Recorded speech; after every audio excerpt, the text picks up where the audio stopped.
बिस्मिल्लाहिर्रहमानिर्रहीम। अस्सलामु अलैकुम वरहमतुल्लाहि वबरकातुहू। नाज़रीन, शहबाज गिल की जो ज़मानत मुस्तरद हुई है उसका तहरीरी फैसला आ गया है और उसमें कुछ हैरत अंगेज़ चीज़ें हैं। मैंने उसका ऑपरेटिव पार्ट जो थोड़ा सा शेयर किया गया था, मेरे पास डायरेक्ट पूरा फैसला नहीं है, वो मैंने ऑपरेटिव पार्ट जब पढ़ा तो मैं अंगश्त बदंदा हूँ। यकीन माने कि मुझे नहीं समझ आ रही कि इस मुल्क को कैसे चलाया जा रहा है। मैं आपको ये दिखाता हूं कि इसमें क्या लिखा हुआ है। ये आप पढ़ सकते हैं कि जो अक्यूज्ड है वो एक पॉपुलर पार्टी का लीडर है और उसने जो स्टेटमेंट दी थी वो बंद दरवाज़ों के अंदर नहीं दी थी, बल्कि जो उसकी स्टेटमेंट थी वो स्टेटमेंट सनसनीखेज थी। गौर करने ज़रा अल्फाज पे। जो शहबाज गिल यानी अक्यूज्ड हैं, उन्होंने जो स्टेटमेंट दी थी वो सनसनीखेज स्टेटमेंट थी, जो ये साबित करने के लिए काफ़ी है कि इससे जो हार्मनी और डिसिप्लिन है वो हमारे सबसे ज़्यादा रिस्पेक्टेड इंस्टीट्यूशन ऑफ पाकिस्तान यानी पाकिस्तान आर्मी का है, वो डिस्टर्ब होता है। लेकिन इस सारी स्टेटमेंट में बहुत सारी डिस्टर्बिंग चीज़ें हैं। और फिर आगे जो लिखा गया है एक कानून का हवाला दे के, वो भी मैं आपको बताता हूं।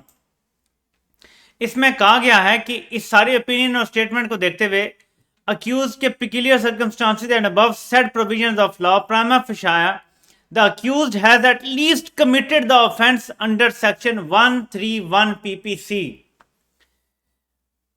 which falls within prohibitory clause of section 497 CRPC। मैं ये दोनों सेक्शन अब आपको बताता हूं कि यहां पे जिस जज ने बेल देनी थी उसने बुनियादी तौर पे शहबाज गिल को उम्र कैद की सजा सुना दी है। उम्र कैद की सजा सुना दी है ये कह के कि बादी नजर में यहां पे ये जुर्म साबित होता या कम से कम ये जुर्म किया गया है जो 131 के अंडर आता है। ये जुर्म क्या है मैं आपको वो बताता हूं। जिस क्लॉज को 497 को सीआरपीसी को इस्तेमाल करके बेल रिजेक्ट हुई है वो भी आपको बताता हूं ताकि आपको समझ आए। लेकिन पहले इन चीजों पे जरा बात कर लें। इसमें लिखा हुआ है जी कि एक सनसनीखेज स्टेटमेंट थी जिससे पाकिस्तान के सबसे रिस्पेक्टेबल जो इदारा है उसकी हामनी खराब हो गई। ये क्या बात की गई है कि कोई भी सनसनीखेज बात होगी तो उससे इदारे के अंदर हामनी खराब हो जाएगी, म्यूटनी क्रिएट हो जाएगी, क्या होगा। यहां कोई बात की जाती कि जी उसने इंसाइट किया है, उसने नाम लिया है कि फलां फलां बंदे को फलां फलां बात पे जो है वो आपने बात नहीं माननी। फॉर एग्जांपल नाम लिया गया होता कि फलां जगह के अफसर की आपने बात नहीं माननी, वो गलत काम कर रहा है, ऐसी कोई बात ही नहीं थी। एक जनरल बात की है शहबाज गिल ने कि आपने कानून के दायरे में रहना है, बस ये बात की है उसने। हो सकता है उनके अल्फाज के चुनाव में गलती हो गई हो, ये कह सकते हैं। यहां लिखा होता कि उसके अल्फाज का चुनाव ठीक नहीं था और उसके अल्फाज के चुनाव की गलती की वजह से हम समझते हैं कि ये उसने कमिट किया है और इसकी जो रेमेडी है वो इस तरह हो सकती है, उसमें बेल हो जाती और आगे फिर केस चलता रहता। लेकिन अल्फाज के चुनाव के बजाय कहा जा रहा है कि क्योंकि उसने जो बयान दिया था वो सनसनीखेज बयान था, इससे जो है वो हामनी खराब हो गई है। फिर एक और चीज जिस पर जज साहब को ये लिखते ही इस्तीफा दे देना चाहिए था और घर चले जाना चाहिए था। जब आप ये लिखते हैं, और ये बड़ा इंपॉर्टेंट है समझना, कि जब आप कहते हैं कि ये हमारा मोस्ट रिस्पेक्टेड इंस्टीट्यूशन है तो इस पे एतराज होना चाहिए। उसकी वजह है सबसे ज्यादा रिस्पेक्ट किसी भी मुल्क में अदलिया की होनी चाहिए, पार्लियामेंट की होनी चाहिए। ये इन इट सेल्फ के जब आप कहते हैं मोस्ट रिस्पेक्टेड इंस्टीट्यूशन तो आप इन इट सेल्फ जमहूरियत की नफी कर रहे हैं और अपने वकार की आप नफी कर रहे हैं। किसी भी मुल्क में अदलिया सबसे पुरवकार इदारा होता है, सबसे सीक्रेट इंस्टीट्यूशन होता है, जिसने ताकतवर से कमजोर को बचाना होता है, ताकतवर गवर्नमेंट से कमजोर लोगों को बचाना होता है। तो यहां पे कहना कि सबसे ज्यादा रिस्पेक्टेड इंस्टीट्यूशन है, सबसे ज्यादा, यहां लिखा हुआ है harmony and discipline in the most respected institution of Pakistan. Most के बजाय सिर्फ लिख दे देना हार्मनी, वो रिस्पेक्टेड इंस्टीट्यूशन ऑफ पाकिस्तान या respected department of the government, आप डिपार्टमेंट कह सकते थे, एक हुकूमत का डिपार्टमेंट है ना, हुकूमत के अंडर काम करता है, वजारत दिफा के अंडर काम करता है। देखिए हमें एक बात समझनी पड़ेगी, एक मुल्क होता है, मुल्क अवाम के लिए होता है, अवाम मुल्क के लिए नहीं होते, मुल्क अवाम के लिए होता है। अवाम उस मुल्क का नज़्म व नस्क चलाने के लिए अपने वोटों से नुमाइंदों को चुनते हैं। एक हुकूमत होती है, उसके अंडर पे मुख्तलिफ डिपार्टमेंट्स होते हैं, उसमें से आप एक को कह दें कि वो सब पर हावी हो गया, तो मुझे वो पुरानी बात याद आ जाती है जो साबिक डीजी ISPR ने कही थी कि आर्मी चीफ इदारे से बड़ा नहीं होता और इदारा मुल्क से बड़ा नहीं होता। ये समझ लें आप। तो हमें ये बात समझनी पड़ेगी कि सबसे ऊपर जो इंस्टीट्यूशन है वो पार्लियामेंट है, सेनेट है, फिर अदलिया है और फिर आर्म्ड फोर्सेस का इंस्टीट्यूशन आता है।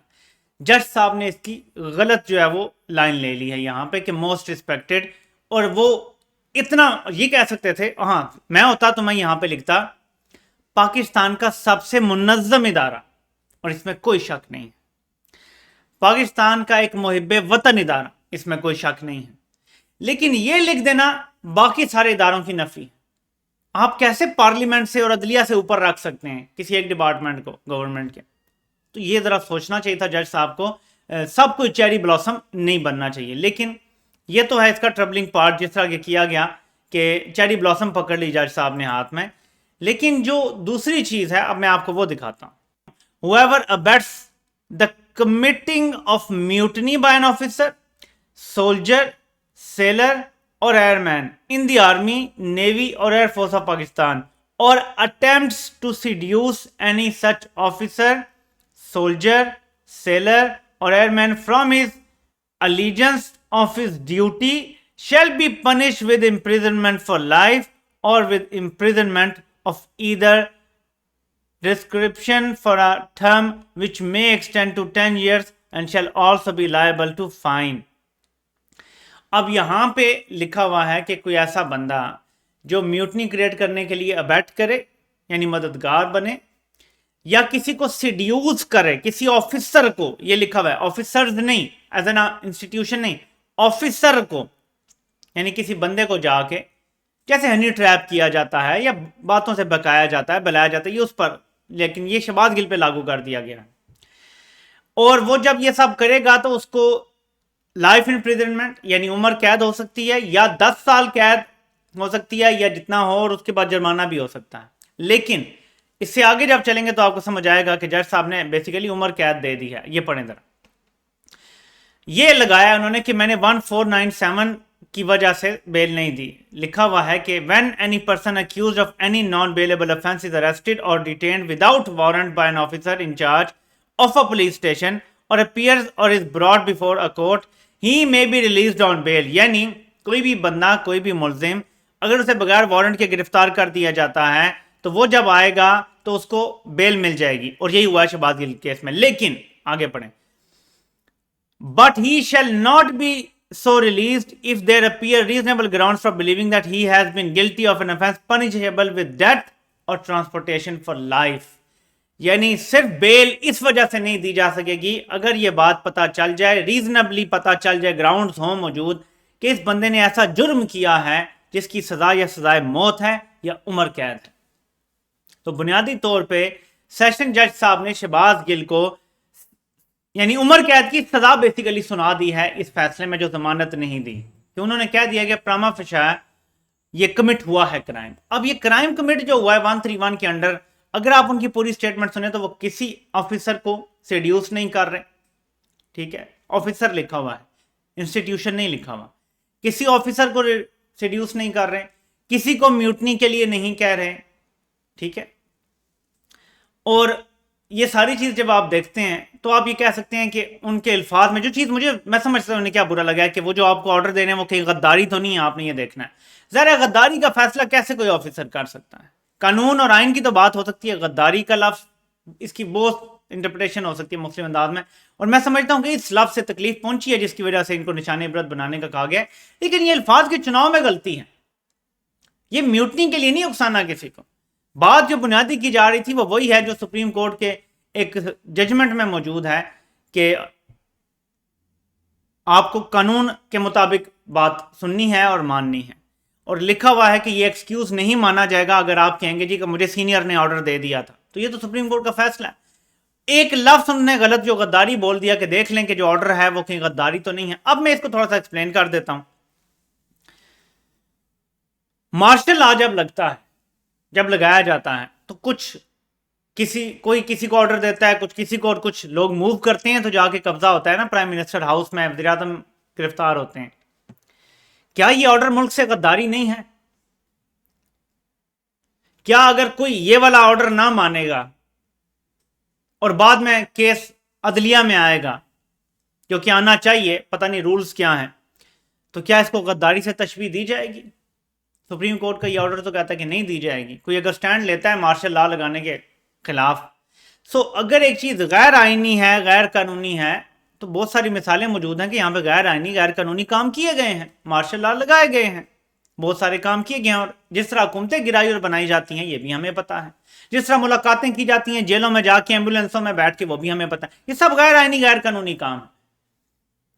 تو ہم اس کے باوجود اس پلیٹ فارم سے میں نے ہمیشہ کہا ہے کہ پاکستان میں ایک ہی منظم ادارہ رہ گیا ہے۔ اب آپ اس کو کہہ سکتے ہیں کہ باقی ادارے جان بوجھ کے خراب رکھے گئے ہیں تاکہ ایک ہی منظم ادارے کا ٹائٹل رہے، لیکن ایک ہی منظم ادارہ، یہ یاد رکھیں۔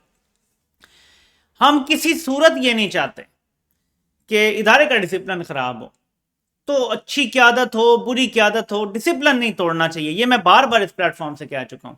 ایونچولی قیادتیں بدل جاتی ہیں، اور ڈسپلن کے اندر رہتے ہوئے آپ کو بہتر آرڈر جو ہے وہ ملنا شروع ہو جاتے ہیں۔ یہ ہوتا رہا ہے ہمارے سامنے، ہم نے دیکھا ہے ہر دور میں، ہر 3 سے 6 سال بعد بدلتی ہے صورتحال، کچھ نہ کچھ بدلتا رہتا ہے۔ تو بس ہم یہ دعا کر سکتے ہیں، اور جو عوام ہے، جو اصل مالک ہے اس ملک کی، وہ ظاہر اپنی سٹرگل ضرور کرے گی کہ اس ملک میں جمہوریت بحال ہو، کیونکہ مارشل لا ہمیں قبول نہیں ہے، اور اس ٹائم ملک میں مارشل لا لگا ہوا ہے۔ لیکن یہ انتہائی پریشان کن فیصلہ ہے، اور اگر ججز بھی چیری بلاسم بننا شروع ہو جائیں تو اس ملک کا کوئی مستقبل نہیں ہے۔ میں آپ کو آج بتا رہا ہوں، سٹینڈ لینا پڑے گا ججز کو، کھڑا ہونا پڑے گا ججز کو، کیونکہ ججز ہی عوام کو بچا سکتے ہیں اور ریاست کے مفاد کو پروٹیکٹ کر سکتے ہیں، اور ججز کو یہ ثابت کرنا پڑے گا، اور پہلے خود کو یہ منانا پڑے گا کہ پاکستان کا رسپیکٹیبل انسٹیٹیوشن عدلیہ ہے۔ یہ سمجھیں گے تو بات بنے گی۔ پاکستان کا سب سے منظم ادارہ پاک فوج ہے، پاکستان کا محب وطن ادارہ پاک فوج ہے، پاکستان کا رسپیکٹیبل ادارہ پاک فوج ہے۔ لیکن جب آپ آرڈر میں اس طرح لکھتے ہیں موسٹ رسپیکٹڈ اور اس طرح، تو وہ پھر چیری بلاسم بن جاتا ہے، جو کہ ایک جج کے شایان نشان نہیں ہے۔ آپ سے انشاءاللہ پھر ملاقات ہوتی ہے۔ اللہ پاک سب کا حامی و ناصر ہو۔ سب کو سننے کا بہت بہت شکریہ۔